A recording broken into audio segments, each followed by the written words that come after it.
ค่ะวันนี้นะคะมาดูไดโนเสาร์นะคะหลากหลายสายพันธุ์เลยค่ะแล้วก็มีสัตว์ต่างๆด้วยนะคะนี่มีเสือด้วยค่ะนี่มีไดโนเสาร์คอยาวก็มีนะคะนี่เต็มไปหมดเลยยีราฟก็มีค่ะไดโนเสาร์แล้วก็ยีราฟแล้วก็สัตว์ต่างๆนะคะนี่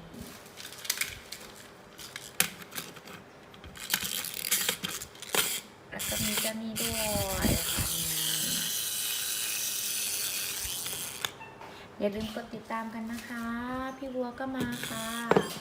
อย่าลืมกดติดตามกันไว้นะคะเด็กๆ